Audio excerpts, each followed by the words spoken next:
Dias de perigo. Eram poucos os crentes fiéis a Deus. Às vezes parecia que o erro triunfaria por completo e a verdadeira religião seria banida da terra. As pessoas perderam o evangelho de vista e passaram a carregar o fardo de requerimentos difíceis. A igreja as ensinava a confiar nas próprias obras para expiar os pecados. Longas peregrinações, atos de penitência, a adoração de relíquias, a construção de igrejas, relicários e altares, o pagamento de grandes somas para os tesouros da igreja. É isso que ela exigia a fim de aplacar a ira de Deus ou obter seu favor. Por volta do fim do oitavo século, aqueles que apoiavam o Papa afirmavam que, na era primitiva da Igreja, os bispos de Roma tinham o mesmo poder espiritual que seus sucessores afirmavam ter. Monges forjaram escritos antigos, decretos de concílios dos quais ninguém nunca ouvirá falar antes, foram descobertos, consolidando a supremacia do Papa desde os tempos mais remotos. Esses acontecimentos deixaram perplexos os poucos fiéis que se apoiavam no firme alicerce de Cristo, cansados da luta constante contra a perseguição, fraude e todos os obstáculos que Satanás inventava. Alguns que haviam sido fiéis até então desanimaram, a fim de ter paz e segurança para os próprios bens e a vida. Afastaram-se do firme alicerce. Já outros não se abalaram pela oposição dos inimigos. A adoração à imagem se disseminou por toda parte. As pessoas acediam velas em frente às imagens e oravam a elas. Os costumes mais desprovidos de sentido prevaleciam. Eram como se a própria razão houvesse perdido seu poder, se até mesmo os padres e bispos eram corrompidos e amantes do prazer. Não espanta que as pessoas que buscavam neles orientação tenham afundado em ignorância e vícios. No século XI, o Papa Gregório proclamou que a Igreja nunca havia errado nem jamais erraria de acordo com as Escrituras, mas não apresentou nenhuma prova bíblica para confirmar sua alegação. O orgulhoso pontífice também afirmou ter poder para destituir imperadores. Esse promotor da infabilidade demonstrou seu caráter tirano no tratamento que dispensou ao imperador alemão Henrique, por ter ousado desconsiderar a autoridade papal. Esse monarca foi excomungado da igreja e demovido do trono. O decreto do Papa encorajava os próprios príncipes de Henrique a se rebelarem contra ele. Henrique sentiu a importância de fazer as pazes com Roma, com a esposa e um servo fiel. Atravessou os Alpes no meio do inverno a fim de se humilhar diante do Papa. Quando chegou ao castelo de Gregório, foi levado para um pátio externo. Lá no frio rigoroso do inverno, com a cabeça descoberta e os pés descalços, acordou a permissão do Papa para entrar em sua presença. Somente após 3 dias em jejum e confissão, o Papa lhe concedeu perdão. Mesmo assim, foi somente sob a condição de que o imperador esperaria pela permissão papal antes de assumir novamente os símbolos da realeza e exercer seu poder. Gregório sentiu-se triunfante com essa vitória. Ele enaltecia a si mesmo por acabar com o orgulho dos reis. Que forte contraste entre esse orgulhoso Papa e Cristo, que retrata a si mesmo suplicando entrada à porta do coração. Ele ensinou a seus discípulos: quem quiser, torna-se importante entre vós, deverá ser servo.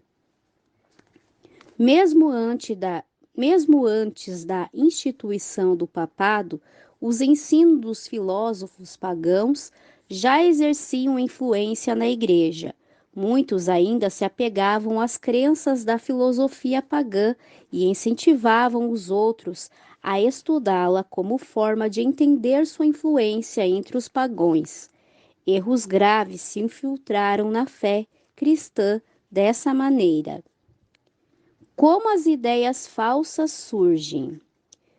Um dos principais ensinos falsos era a crença de que somos imortais por natureza e conscientes após a morte. Essa doutrina lançou as bases para que Roma instituísse orações aos santos e adoração da Virgem Maria. Dela também surgiu heresia do tormento eterno para aqueles que se recusam a se arrepender. Essa crença se tornou parte da fé papal nos primeiros anos da Igreja. Isso abriu caminho para mais uma invenção do paganismo, o purgatório, que a Igreja usava para aterrorizar os supersticiosos. Essa heresia afirmava que existe um lugar de tormento no qual as almas daqueles que não merecem a condenação eterna sofrem o castigo por seus pecados e depois disso, quando livres da impureza, são admitidos no céu. Roma ainda precisava de outra mentira a fim de poder se aproveitar dos temores e vícios de seus seguidores. A doutrina das indulgências, a Igreja prometia remissão completa de pecados passados, presentes e futuros a todos aqueles que se alistassem nas guerras papais para punir seus inimigos ou exterminar aqueles que ousavam negar sua supremacia espiritual. Ao pagar somas de dinheiro à igreja, as pessoas podiam se livrar do pecado e também liberar a alma de amigos que haviam morrido e estavam passando pelas chamas de tormento. Dessa maneira, Roma encheu seus tesouros e conseguia sustentar a magnificência, o luxo e o vício dos supostos representantes de Jesus, que nem tinha onde repousar a cabeça. A ceia do Senhor foi substituída pelo sacrifício idólatra da Eucaristia. Sacerdotes papais alegavam transformar o simples pão e vinho no verdadeiro corpo e sangue de Cristo. Com presunção blasfema, reivindicavam abertamente o poder criador do Deus que fez todas as coisas. Os cristãos eram compelidos a professar a fé nessa heresia que insulta o céu, ou deveriam enfrentar a morte. No século XIII, a Igreja instituiu a arma mais terrível do papado, a Inquisição. Em seus concílios secretos, Satanás e seus anjos controlavam a mente de homens maus. Um anjo de Deus estava no meio deles de forma invisível, fazendo o terrível registro de seus decretos perversos, escrevendo a história de atos terríveis demais para os olhos humanos contemplarem. Estava embriagada com o sangue dos santos, o corpo dilacerado de milhões de mártires. Clama a Deus por vingança desse poder apostata. O papado havia se tornado o despota do mundo. Reis e imperadores se submetiam aos decretos do pontífice romano. Por centenas de anos, as pessoas aceitaram as doutrinas de Roma sem questionar, honravam o clero e o sustentavam liberalmente. Desde então, a Igreja Católica nunca conquistou maior dignidade, esplendor ou poder. Mas o meio-dia do papado foi a meia-noite do mundo. As escrituras eram praticamente desconhecidas. Os líderes papais odiavam a luz que revelaria seus pecados, como foi removida a lei de Deus. O padrão de justiça, vícios eram praticados sem restrições. Os palácios dos papas e de outros líderes da igreja eram cenários de vil imoralidade. Alguns dos papas eram culpados de crimes tão revoltantes que governantes seculares tentaram depô-los por serem monstros perversos demais para ser tolerados. Durante séculos, a Europa não fez progresso nenhum no ensino, nas artes e na civilização. Uma paralisia moral e intelectual havia recaído sobre a cristandade. Essas condições foram as consequências do banimento da palavra de Deus. Capítulo 4. A coragem. Durante o longo período de supremacia papal, testemunhas de Deus se apegaram à fé em Cristo como único mediador entre Deus e os seres humanos. Confiavam na Bíblia como a única regra de vida e guardavam o sábado verdadeiro. A Igreja, além de os rotular como hereges, eliminava, interpretava incorretamente ou mutilava seus escritos. Ainda assim, eles permaneceram firmes.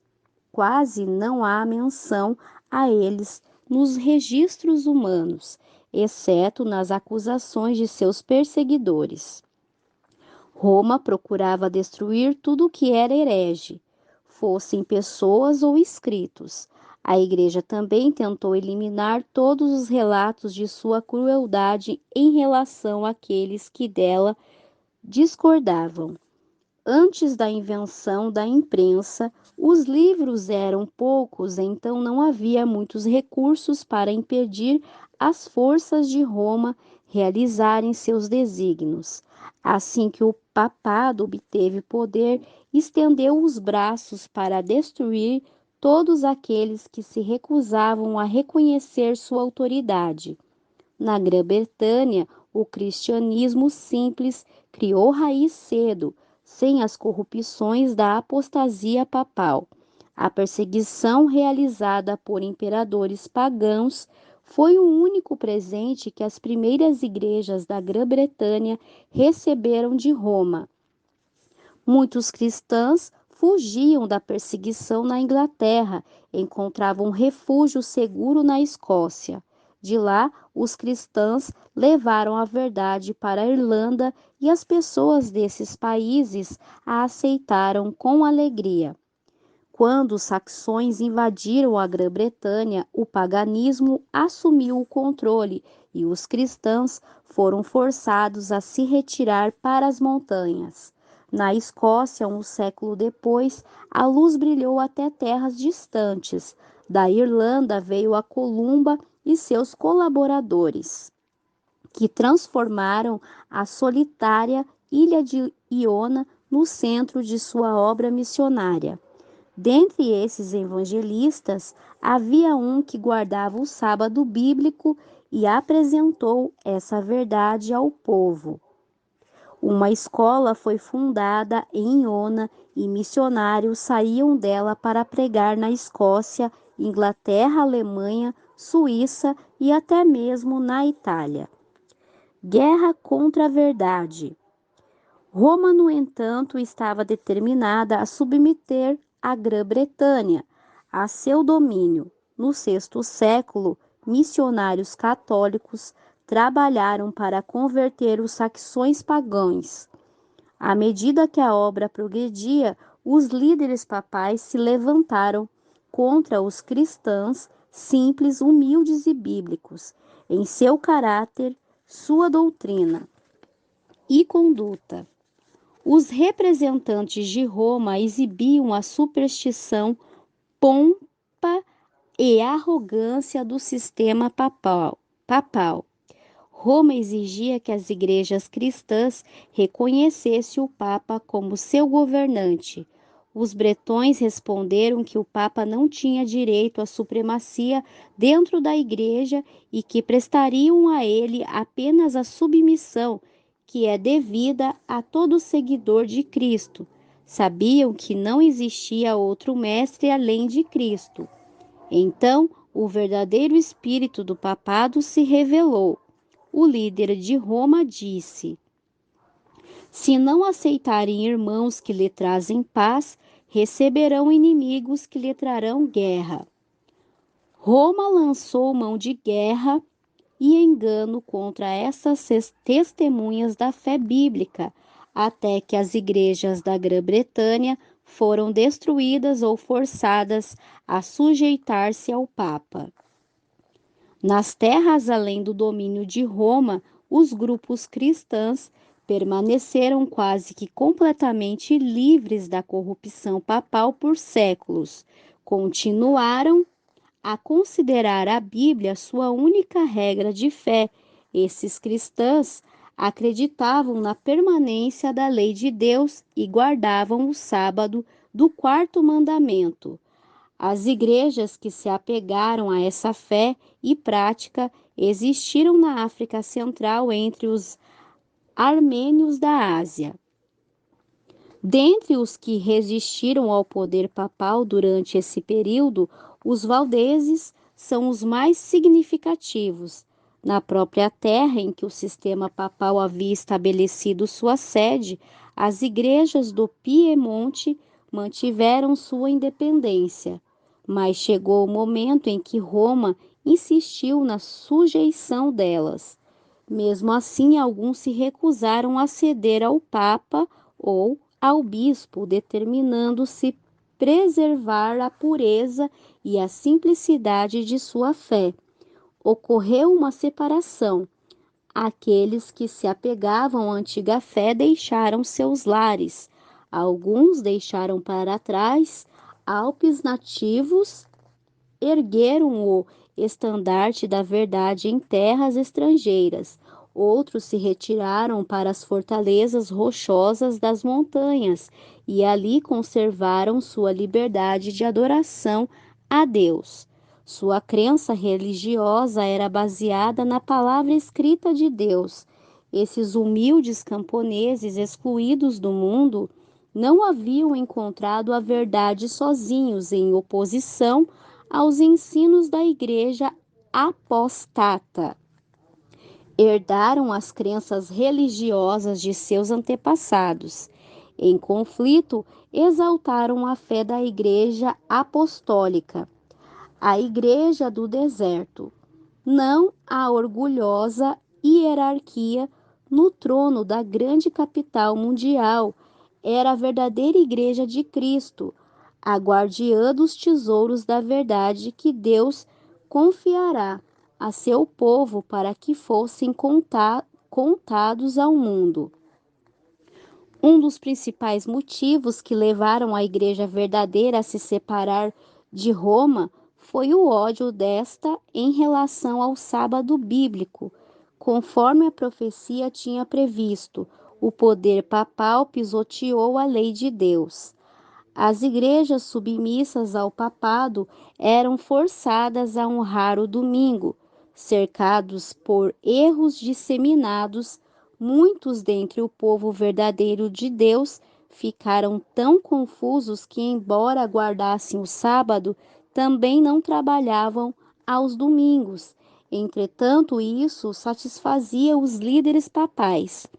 Eles exigiam que o povo rejeitasse o sábado e denunciavam aqueles que ousavam honrá-lo. Séculos antes da reforma, os valdeses tinham a Bíblia em sua língua materna.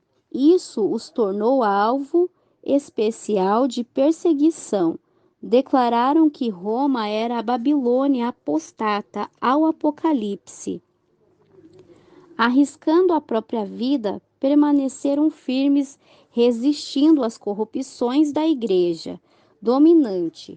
Ao longo das eras de apostasia, houve valdeses que negaram a supremacia de Roma, rejeitaram a adoração a imagens por ser uma forma de idolatria e guardaram o sábado verdadeiro. Por trás das grandes paredes montanhosas, os valdenses encontraram um esconderijo. Esses fiéis, exilados, mostravam aos filhos as alturas que se erguiam acima deles em majestade e falavam daquele cujas palavras permanecem como as rochas eternas. Deus tinha colocado as montanhas seguramente em seu lugar. Nenhum braço além do divino seria capaz de movê-las. De igual maneira, ele havia estabelecido sua lei. O poder humano seria incapaz de mudar o mandamento da lei de Deus, assim como não poderia arrancar as montanhas e arremessá-las ao mar.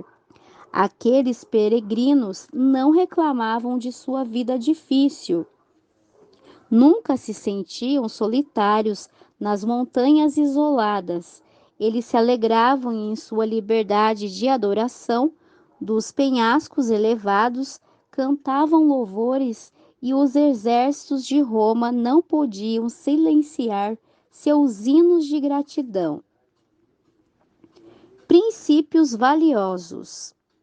Eles valorizavam os princípios da verdade mais do que casas e terras, amigos, familiares e a própria vida.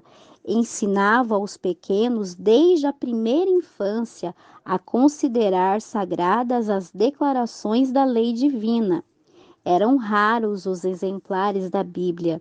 Por isso, decoravam suas preciosas palavras. Muitos eram capazes de recitar grandes trechos, tanto do Antigo quanto do Novo Testamento. Eram instruídos desde a infância a suportar as dificuldades e a pensar e agir por si sós. Aprendiam a ter responsabilidades, a vigiar suas palavras e a compreender a sabedoria do silêncio. Uma única palavra descuidada que caísse nos ouvidos de seus inimigos poderia colocar em perigo a vida de centenas de fiéis, pois, como lobos que espreitam a presa, os inimigos da verdade perseguiam aqueles que ousavam reivindicar liberdade de fé religiosa. Os valdenses trabalhavam com persistência resoluta para a sua subsistência. Cada pedaço de terra cultivável das montanhas era cuidadosamente aproveitado. Ensinavam os filhos a praticar a economia e a negação do eu. O trabalho era duro, mas saudável, do tipo que os seres humanos com seu estado decaído necessitam. Os jovens aprendiam que todas as suas capacidades pertenciam a Deus e deviam ser desenvolvidas para seu serviço. As igrejas dos valdenses se assemelhavam às do período apostólico, rejeitando a supremacia de papas e bispos. Ensinavam que a Bíblia é a única autoridade infalível. Seus pastores, diferentemente dos padres autoritários de Roma, alimentavam o rebanho de Deus, conduzindo-os aos verdes pastos e fontes vivas de sua santa palavra.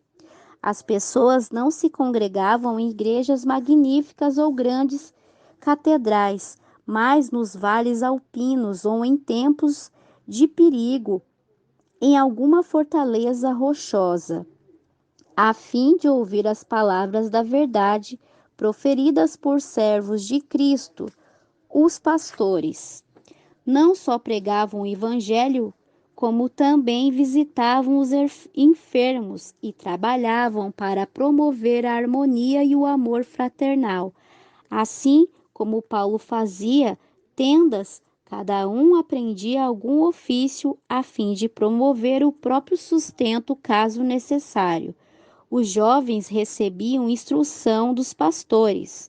A Bíblia era o principal tema de estudo.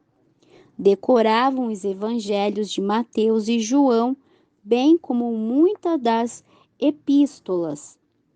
Com esforço persistente, às vezes nas cavernas escuras da terra, iluminados por tochas, escreviam as sagradas escrituras, versículos por versículos.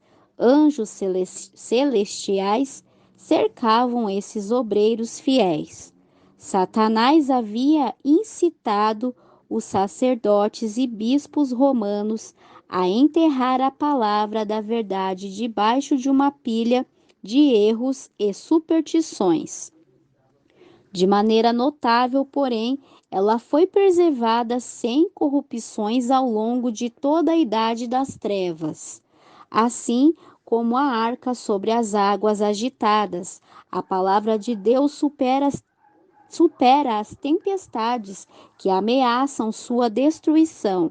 Como uma mina com ricos veios de ouro e prata escondidos debaixo de superfície. As Sagradas Escrituras contêm tesouros da verdade, que somente aquele que busca com humildade e oração pode encontrar. Deus projetou a Bíblia para ser um livro com lições para toda a humanidade, revelando a si próprio. Cada verdade que enxergamos é uma revelação nova do caráter de seu autor. Alguns jovens eram enviados de suas escolas nas montanhas para instituições de ensino na França ou Itália, onde havia um campo mais amplo de estudo e observação do que nos Alpes nativos. Esses jovens eram expostos a tentações, encontravam agentes de Satanás que tentavam incutir neles heresias sutis, enganos perigosos, mas sua educação na infância os havia preparado para isso. Nas escolas para onde iam, não confiavam em ninguém. Suas roupas eram feitas de maneira especial para esconder seu maior tesouro. As escrituras, em todos os lugares onde podiam, colocavam cuidadosamente alguma porção da Bíblia para que aqueles que pareciam abertos a receber a verdade pudessem encontrá-la. Dessa maneira, conquistaram conversos a verdadeira fé nessas instituições de ensino. Com frequência, seus princípios se espalhavam por toda a escola. No entanto, os líderes papais não conseguiam identificar a fonte suposta. Heresia.